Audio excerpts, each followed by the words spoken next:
2025年5月8日，欧盟通过法案放宽汽车碳排放规则，给了汽车行业3年缓冲期。这时候，碳排放及环保都不重要了，这凸显了西方人有多虚伪。就像网友们说的，当初西方搞碳排放标准，其实就是想搞死中国，把中国堵在进入发达国家的门槛之外。但对碳排放及绿色转型，中国却当真了，倾尽国力财力，大力投入研发及应用，结果在绿色技术方面把西方全体都干翻了。放眼四望，太阳能、风能、电动车等等，中国已经妥妥世界第一。西方国家如果一个个单独拉出来，甚至他们全部在一起，连中国的车尾灯都看不见了。德国工业界一变哀鸿遍野，其他西方国家也好不到哪里去，于是才有了美国及欧盟纷纷祭出了贸易保护主义的大棒，对中国产品征收高额关税，来保护自己落后的技术。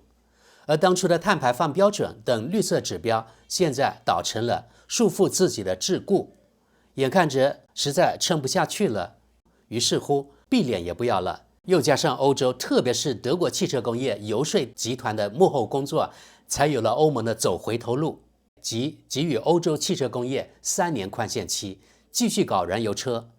但这是否是死缓延期呢？我们拭目以待。现在我们来看看德国中间偏左的《时代报》的报道：二氧化碳排放收费，欧洲议会放宽对汽车制造商的环保要求。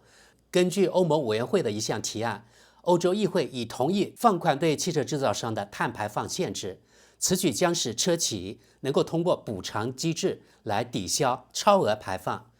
面对潜在的碳排放罚款压力，欧洲汽车制造商获得更多时间以满足欧盟环保要求。欧洲议会在法国斯特拉斯堡投票通过了一项放宽限制的决议。虽然欧盟各成员国需正式批准该决定，但此前已表态支持新规。此举意味着欧盟2大机构采纳了欧盟委员会的提案，汽车制造商不再需要每年达标，而是获得3年缓冲期。该标准允许计算单车二氧化碳排放的平均值，今年年初曾有所下调。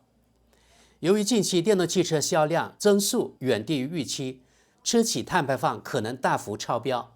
根据新规，大众、奔驰、宝马等今年超标的企业无需自动缴纳罚款。若能在随后2年超额完成减排目标，这些企业甚至可完全免于处罚。交通领域气候保护进展缓慢，与其他行业相比，交通部门在气候保护方面取得的进展明显滞后。虽然智库 Agora 能源转型数据显示，德国交通领域排放量较上年减少200万吨，但这主要归因于经济疲软导致的货车运输量下降。德国汽车工业协会对欧洲议会放宽期限表示欢迎。政治行动不仅意味着设定目标，更有为其实现创造条件。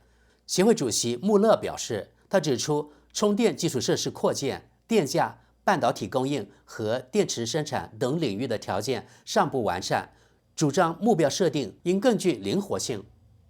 美国关税与经济疲软双重施压，汽车制造商承压前行。汽车行业正面临严峻挑战，来自中国和美国企业的竞争日益激烈，这些竞争对手已更快完成了向电动化的转型。雪上加霜的是，自今年4月初起，美国对进口汽车及零部件加征25%的关税，使德国车企深受贸易冲突影响。此前，美国一直是德国汽车出口最大单一市场，占行业出口总量的13.1%。德国本土市场同样不容乐观。联邦机动车管理局数据显示，2024年德国新上牌的车约280万辆，较上年下降约1%，较疫情前的2019年更是锐减近1/4。好，咱们来看看网友评论。第一条评论：终于在地平线上看到了一丝理性的曙光，那么2年后，这项不幸的立法就会被彻底埋葬了。继续往下，单凭这一举措，向民众传递的信号就极其有害。尽管放心继续这么干吧，哪怕只是去100米外的面包店，也懒得走路，也尽管无忧无虑地开车去吧。再往下，不出10年，燃油车终将成为历史。在此之前，没必要过度打压汽车产业，那可就太不明智了。下一则，欧洲议会中绿党势力衰退的积极效应正在显现，总算可以慢慢重回正轨了。继续往下，这简直是对所有致力于环保的汽车厂家的一记响亮耳光。再往下，这样一来，德国汽车工业又可以高枕无忧地躺平，把所有技术发展都睡过去，反正这方面他们经验老道。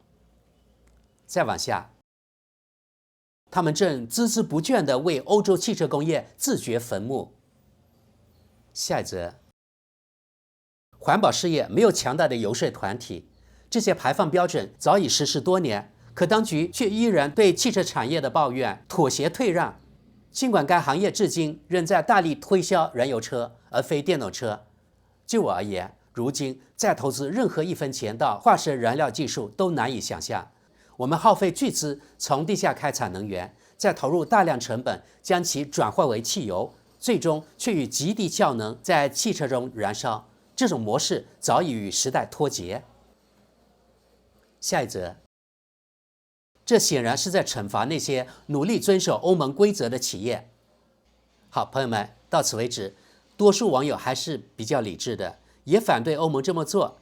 时代报是德国主流媒体中间偏左的立场，估计其中绿党环保分子的比例不低。我们接着看看德国中间偏右的世界报的网友评论。第一条评论：终于理性开始回归了，但这仅仅是终止这场疯狂之举的开端。继续往下，然而这项电动汽车计划仍在继续，束缚只是略有松动，这远远不够。倘若法国像德国这般深受其害，黄马甲运动早就让全法国瘫痪了。再往下，如今连政治精英们自己也意识到，孤注一掷押宝电动车是条歧路，这玩意儿根本没有几个人想要。下一则，如果我们实事求是地审视电动汽车整个生命周期的碳足迹，就会发现所谓的减排效果不过是纸上谈兵，是时候摒弃这个荒谬的目标了。下一则，故意使半子在假惺惺伸出援手，这是何等荒谬的逻辑。下一则，废出而非放宽，我们承受不起将经济牺牲给二氧化碳分子的代价，拯救世界就此作罢吧。朋友们，我在这里稍微说一下啊，在咱们录音的背景啊，有很多各种各样的什么摩托车呀、汽车马达声，就是因为这里燃油车特别多，几乎没有电动车。咱们继续往下，尽管存在诸多批评，但能够认识到错误并加以纠正，终究是件好事，这也值得为政界记上一功。我认为眼下这一步走对了，乐见这一政策转向。注意，这并不意味着要放弃电动汽车，那么做同样是错误的，毕竟全球市场对电动汽车仍有需求。我们看跟贴，全球市场真的需要电动汽车吗？那好啊，但愿我们能供应得上。话说这个全球市场究竟在哪儿？是中国吗？那边大众 ID.3 基础款折算才14900欧元，而在德国本土却要39000欧元，可偏偏这车在哪边都没人要。继续往下，终有一日，这些二氧化碳的胡言乱语会被扔进垃圾桶，他们本该就待在那里。但愿这个时刻能在我们被这些末日幻想毁掉一切之前到来。我们再往下，欧盟大选前，保守党团曾信誓旦旦地要废除燃油车禁令，待到下次选举时，还望诸位都记住这桩承诺。下一则，欧洲正面临空前危机，如今总算该明白，单凭欧洲根本拯救不了气候。美国、中国、俄罗斯非但毫不在意气候问题，甚至反其道而行之。所以抛开这些虚伪吧，我们应当聚焦根本，重振欧洲实力。那些昂贵到无人承担的繁荣计划，我们早就负担不起了。下一则，环顾四周，政客们正忙着解决那些没有他们根本就不会出现的问题。这种现象甚至有个学名叫市场经济，而永远行不通的叫什么？计划经济。继续往下，欧盟不该放宽，而应该彻底废除这些规定。我们在国际竞争中节节败退，欧盟正在成为德国经济的威胁。供应链法、森林法、碳足迹法这类荒谬法规同样该废除。要开放人工智能应用，撤销数字服务法案。工商界和农业界还将提出诸多诉求。是时候让欧盟重新认清自己的职责了。它必须提供服务，必须促进繁荣。再往下，特朗普忙着与普京结盟，而冯德莱恩却执着于尾气排放标准。这样的欧盟委员会实在令人费解。德国也不该再为这种荒唐事买单了。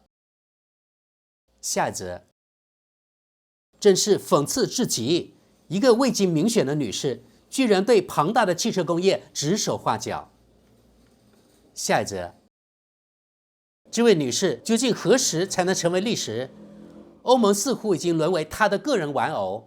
昨天还高喊标准越严越好，今天却又突然转向。这位夫人早已到了该光荣退休的高龄。再往下，欧盟的政客们到底还了不了解欧盟的真实境况？要我说，这帮人有着巨大的知识空白。再往下，一会儿钻进土豆堆，一会儿又爬出来。要我说，这种闹剧从一开始就不该上演。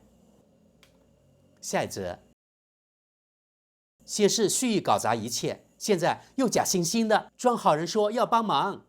冯德莱恩和那帮欧盟委员会成员及布鲁塞尔官僚们能为欧洲和德国做的唯一好事，就是在废除过去几年所有法令后彻底且无条件的辞职，然后应能重新选举欧盟委员会成员，而且必须完全由选民直选，需要满足硬性条件，具备企业经济学、国民经济学和工程学背景，且至少有15年专业经验。职业政客或其他专业背景者严格禁止任职。这或许是让欧洲重新站起来的最后机会了。下一则，德国脱欧越快越好。哈哈哈，朋友们，感觉《世界报》这家媒体的大部分留言与前半部分那家德国《时代报》的留言观点正好相反。刚才的这些评论几乎都是赞成取消绿色转型，不看好电动车的。可见德国内部相当撕裂，这也反映在德国的选举上。除了德国右翼选择党现在越来越壮大，德国目前已经没有了真正的主流民意，每个党派的得票率基本都在25%以下，甚至呢只有个位数到10%几。这家媒体的网友留言对欧盟及欧盟委员会极为不满，甚至喊出了脱欧的口号，还抱怨说欧盟委员会主席没有经过民选，不能对选民指手画脚。按他们的一元论理解，不是民选的就是独裁喽。那么欧盟实际上就是个独裁政权，但也没见欧盟的人有什么具体的反抗行为啊，除了嘴炮之外。很多德国人死抱内燃机技术不放，这与德国汽车行业在电动车技术方面大大落后中国，根本没有竞争力有关，也与他们对未来的恐惧有关。其实就是一种鸵鸟心态，看不见的就是不存在的。但也不能说德国人、日本人就是死路一条了。全世界有80亿人，真正有条件实现电动化出行的人口比例其实还少之又少。在规模国家中，大概只有中国一个国家。挪威那种人口只有几百万的国家，与中国一个中等城市人口相当，所以根本就没有可比性。那么今后相当长时间内，燃油车还会有市场，中国也没有必要完全放弃燃油车市场，而是燃油车、混动车及电动车都要设法抢占国际市场。有的人说，中国在内燃机技术方面永远也赶不上德国，或许有一定的道理吧。但除了成熟的西方市场，燃油车可能很难打入，世界上还有几十亿人的其他市场呢。消费者看重的是性价比。我一点都不觉得中国的燃油车就差德国车很多，而且价格摆在那里，德国车，比如说一辆大众高尔夫可能要20万人民币，而一辆广汽的50宏光只要5到6万，而且还皮实得很，拉的人也更多。如果推向国际市场，你们说什么车更有销路？我自己家人开国产长城哈佛开了10几年了，一直没有什么大问题，就是换一些磨损件。去年咱们家又换了哈佛新款，因为对它特别满意嘛。这不正是质量信得过的一个例子吗？同样，我的朋友圈在德国，有的人买了大众途观，那个车的电脑老是出问题，3天2头跑 4S 店，最后通过律师才解除了购车合同。后来他们买了美国的福特。如果有中国品牌的车，估计也会考虑国产，也就是中国产的燃油车。最后重复一句啊，中国没有必要完全放弃国际燃油车市场，因为中国内燃机技术其实是很成熟的，所以中国应该是燃油车、混动车及电动车都要设法抢占国际市场，那里大有可为，因为大概有60多亿人，所以几十年内燃油车在这个地球上可能还不会完全消失，当然肯定是电动车会越来越普及了。好的，朋友们，咱们今天就到这里，感谢各位，我们下期见。